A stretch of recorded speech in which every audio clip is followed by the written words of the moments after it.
ვიმყოფებით ხულოს რაიონის სოფელ იაკობაძეებში, სადაც აშენდა სოფლის ალტერნატიული შენობა, რომელიც ჩვენ სოფელს არ გააჩნდა. ვითანამშრომლეთ ხულოს მუნიციპალიტეტის მერიასთან, მერიის ჩართულობით შეხვედრა გავუმართეთ აჭარისწყალ ჯორჯიას წარმომადგენლებთან და გადაწყდა, რომ აჭარისწყალ ჯორჯია დააფინანსებდა პროექტის შენებლობას.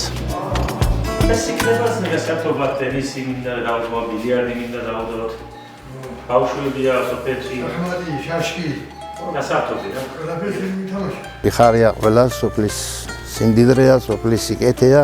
გამოვიყენებთ მაგალითად ჩვენ ახლა წვეულება გქონდა სოფლის დღეობა, იაკობაძლობა გადავიხადეთ და ძალიან კარგად გამოგვივიდა ეს ყველაფერი. კომფორტული იყო და ისი ამოვნეთ, მთელი სოფელი მოიკრიბა და აღინიშნა და ყველას უხაროდა რომ ასეთი რამე გაკეთდა.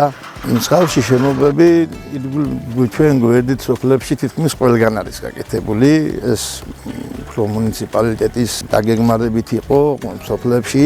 ჩვენც ასევე მოვიკრიბეთ და სურვილი გამოვთქვით, რომ ეს შენობა აგვეშენებია.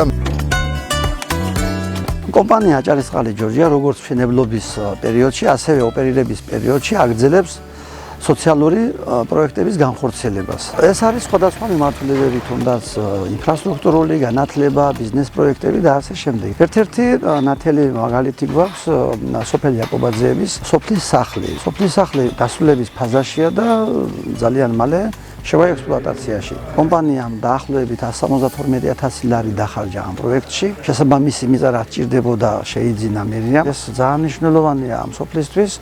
ადმინისტრაციული შენობა არ ქონდათ, ეხლა უკვე მშვენიერი შენობა გამოვიდა და სრულყოფილებაში უკვე მოვიდა ეს პროექტი.